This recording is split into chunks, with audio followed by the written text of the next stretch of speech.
I'm Matt McClure. And I'm Francesca Maxime, and this is Currents.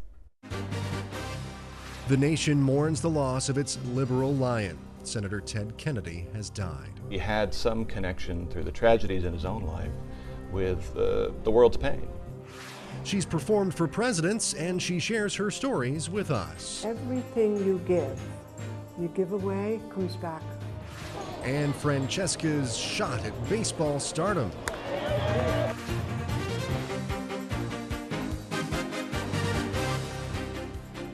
Good evening. Thanks so much for joining us tonight. Well, we begin with a story that's dominated today's headlines, the death of Senator Edward Ted Kennedy. Well, he was the last surviving sibling of a whole generation of Kennedys, a generation that came to define a political dynasty, really, and one that also made history as the most prominent Catholic family here in America. Indeed, and to get people's reaction this morning, we stopped by St. Patrick's Cathedral. Now, that's the site of Robert Kennedy's funeral, where Ted Kennedy gave a stirring eulogy for his brother 41 summers ago. Here's what people had to say. I think it's a terrible, terrible tragedy, the loss of Senator Kennedy. I think he's an amazing man. I think he did wonderful, wonderful things. It's a very sad occasion. He's been a great senator for many decades and served the country ably and very well. I'm deeply saddened by this. He was an outstanding senator, a marvelous human being. Well, they should celebrate his life. He's contributed immensely to U.S. politics. And as a very famous senator driving many causes, they should be proud. When I first heard it, it was like a member of my family. If though we knew him, we grew up with the Kennedys and all the accomplishments and all the things that they did to help everybody, regardless of race, creed, agenda. And my heart goes out to the family and everybody who I'm quite sure feel the same way I do. Tragic for the whole country. Just a well-meaning senator who always favored the downtrodden, and just a great guy who was interested in the public. A big loss for the country. I think healthcare was another big thing, and he was really working for that. And I hope that because of that, that people will remember that, and we will have a change in our healthcare system. We need that. Best thing I could say to his family is they should bask in the glories of his life and enjoy what he did for them and for all of us. Remembering Ted Kennedy there. And what about Kennedy the Catholic? Earlier today, I actually spoke with Matt Malone. He worked on Senator Kennedy's 1994 re-election campaign. Now, though, he's a Jesuit studying for the priesthood, and he works as an associate editor at America Magazine. Well, Matt, thank you so much for being here today. We really appreciate it. Sure. Thank you. Ted Kennedy, of course, part of the most prominent Catholic family of the last century in America. What did Ted Kennedy's faith mean to him? Well, it's hard to tell because he was in many ways intensely private about it, even though he was for over 50 years a huge public figure and cast, as you say, a long shadow on American life and now American history. I think that his faith probably was most evident in the times of tragedy in his life. I recall, I'm from Massachusetts, and I recall a time when a state trooper was killed in the line of duty in Massachusetts, and he very quietly, attended to the site where the shooting occurred, and then attended the funeral and attended to his family. And I think that there are hundreds of instances of that where he would sort of quietly go to a family of a service member or of a public official or of a friend because he had some connection through the tragedies in his own life with the world's pain. Yeah. And I think there was a sense of having some understanding of the passion in that sense. Well, yeah, you were speaking of the tragedies in his own life. Of course, two of the biggest, the assassinations of his brothers. Yeah. John F. Kennedy, of course, while President of the United States, and during a campaign for the presidency of Robert F. Kennedy. How did that sort of change him? I mean, it really kind of thrust him into being sort of the torchbearer for the Kennedy family. Yes, I think, at a very young age, he was the de facto father of over 20 children, and he was leading America's most public family, and also sort of dealing with the existential, spiritual, psychological crisis that was so deeply profound. I mean, the loss of now his third brother, right. Violently, in addition to his sister, and his father's very impaired condition at that point. So I can only imagine what that might be like to live one's life under such scrutiny and to face such challenges. Right. And I think in a way, some of the ways that he responded to it were to give himself more to public service, and some of the ways he responded to it, were revealed as human weaknesses. Yeah. Well, and when I think of Ted Kennedy, I think of someone who, like it or not, you always knew kind of where he stood on issues and speaking in office. He didn't really mince words a lot. He just kind of, sort of stood his ground as the liberal lion, as they say. Now, there are those in Catholic circles especially that would take him to task for those stances that he would take on abortion, on things like homosexuality and other issues that are very controversial. Yeah. What would you say to those critics? I mean, how would Ted Kennedy respond to them, maybe, or how would he reconcile his faith with those issues? Yeah, I think he would probably say that his faith, ought not to have ought not to impinge on the freedom of others to make choices. And obviously, from the point of view of Catholic social teaching, that's problematic in several areas. I think, his public record, like his private life, like the lives of, all of us, was a mixture of lights and shadows. And there are many ways in which he was really a champion of many of the principles that are at the heart of Catholic social teaching. When it comes to economic equality, help for the poor, a moral foreign policy. And there were ways in which he tragically made some very poor decisions about the value and dignity of human life and so forth.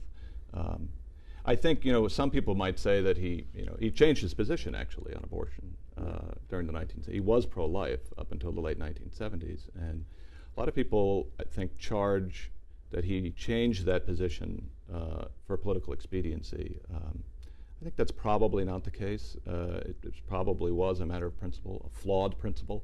I think he, he thought that to be mistakenly, I would argue, the next logical step in sort of the freedom and equality for women.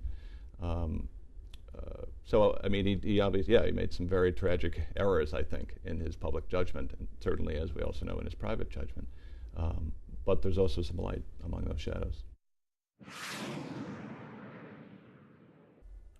That is Matt Malone, associate editor at America Magazine. Well, we'll have much more on Senator Ted Kennedy and all the rest of the day's headlines coming up.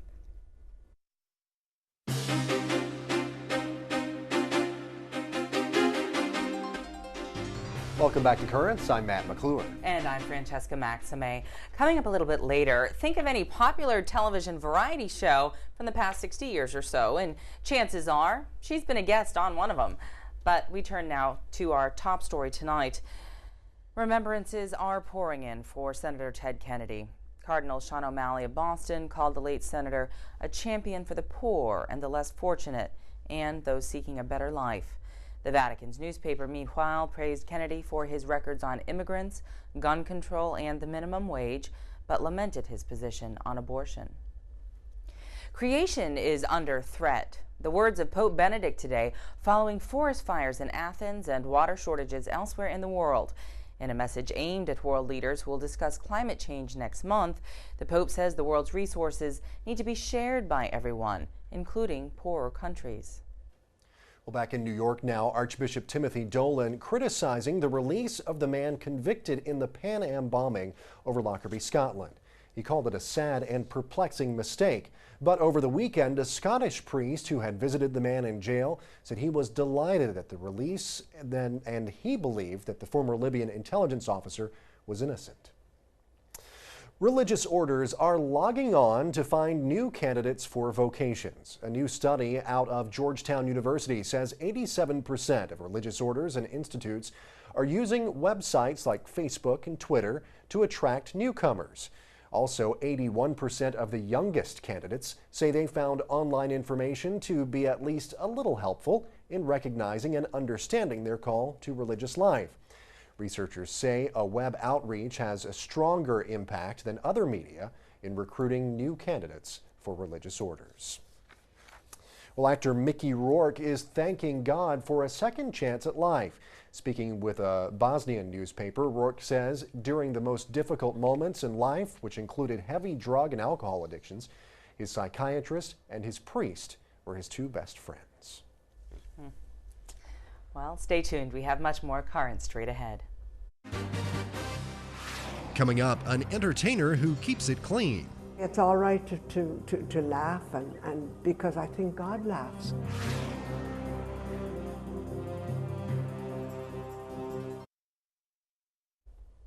We've been talking today about the passing of Senator Ted Kennedy, and actually the person that we're about to meet has some Kennedy connections. She sure does. Carmel Quinn once sang for President Kennedy, and in 1991 she became the second woman to actually accept that John F. Kennedy Award for excellence in her field. That was the culmination of a career that started in Dublin, Ireland, and she eventually made it over here to America, and she also made it into a regular stint on Arthur Godfrey's show. That's right, and since then, she's appeared on everything from The Today Show and The Tonight Show to Regis and Kathy Lee. Well, we caught up with Carmel Quinn at a New Jersey concert earlier this year.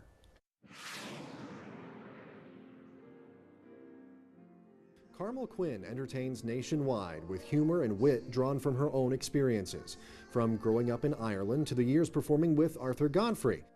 Carmel has a knack for relating to her audience. Her generosity and connection to her faith is made evident in her choice of venues. Most recently, she performed at St. John the Evangelist Church in Leonia, New Jersey. The whole event was really, first of all, a little cultural experience to invite some of our parishioners to experience Carmel Quinn, who is a member of our parish. The Knights of Columbus raised money for several groups, including first and foremost, our own school and our own church, but we're also donating 20% of the proceeds to Elks Camp Moore, summer camp here in New Jersey for special ed children. I find everything you give away, comes back hundredfold. People should take that chance and give.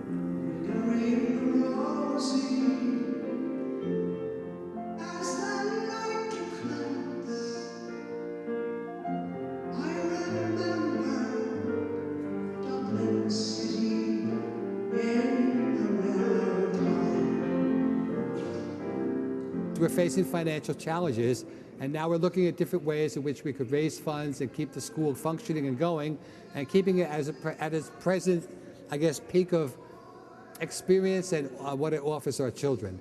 Well, getting Carmel Quinn to do anything for St. John's is about the easiest thing in the world. As anyone who tries to recruit volunteers will tell you, that is not always the case. But Carmel's been a Leonia resident since she started with the Arthur Godfrey television show some years back, and she's been a parishioner of our parish for some years now. The people who are familiar with her know that it's a clean show. And I think the people that remember Arthur Godfrey, where Carmel got her start, our senior citizen population is underserved in terms of entertainment. So if you think of Jack Benny, when, he said it was, he got mugged in the street, and the man with the gun said, "Your money or your life?" And Jack Benny said, "I'm thinking." So these are the things. This is wit, this is humor. Then some of the other shows, it just one swear after another swear after another. Where's the humor? I would tell my sister and all our friends what he was saying. He would say, "Namne Patri Filii Spiritus Sanctus, so on. And I'd say, "He says we're going on a picnic." And I say it's all right to laugh, and because I think God laughs. We never, all we think of is the sorrow, and of course there was sorrow in the crucifixion. But God must have laughed, you know. It can be a blessing, maybe meeting someone who's down or sick, and chat to them and have them laughing in a few minutes. It's a blessing. In the long run, there is nothing like faith in God, and nothing like what our religion brings to us, to be decent, kind. My faith got stronger as I got older, a different kind of faith. Instead of fearing God, it was I saw a loving God. And sings my song, my Savior God, to thee. How great thou art, how great thou art. And sings my song, my Savior God, to thee. How great thou art, how great thou art. That is entertainer Carmel Quinn. And she also continues to play a sold-out show over at Carnegie Hall, something that she's been doing for more than 25 years. Well, she just keeps on going. Well, stay tuned. We have much more currents coming up straight ahead. Coming up, our very own All-Star shows the Cyclones how it's done. Whew! This is hard work.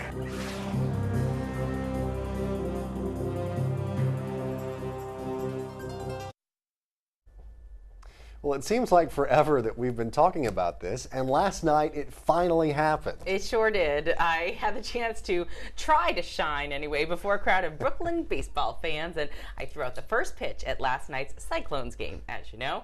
But before that, I kind of wanted to get to introduce myself to the legion of adoring fans, not so much for me, of course, but for the Cyclones anyway, over at Keyspan Park.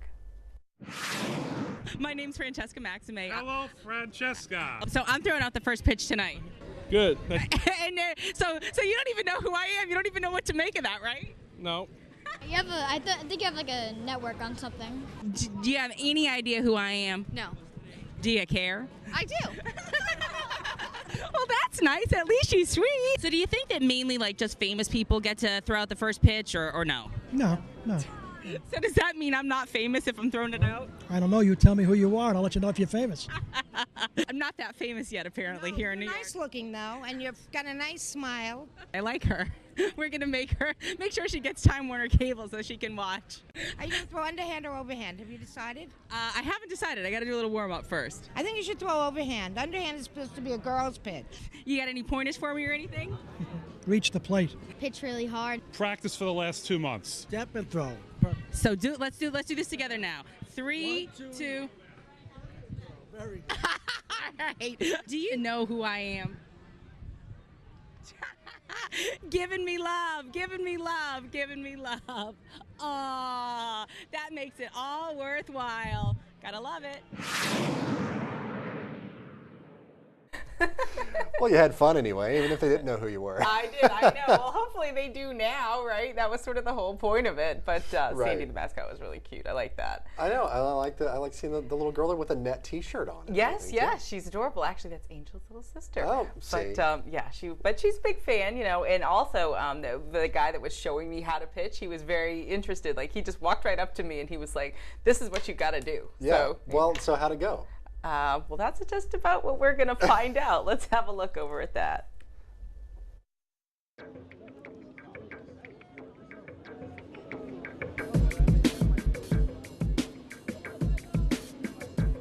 Okay, so I'm opening up this brand new ball, right, Bob? Yeah. All right, and so now he's going to show me what to do because I've actually never held one of these before, ever. Hold it like that. Yeah, not too hard though. Not too hard. And you want to make sure that you release around the shoulder. So hold these in. Yeah. Okay. Let's do the motion. Release out front. So, and how high should it be? Just aim for the glove. It's only a minute. That's a good This is hard work. Fans, don't forget to pick up your free game day programs. Thanks, guys. Appreciate it. Wow, I just warmed up with some real pitchers and baseball players. I'm very excited.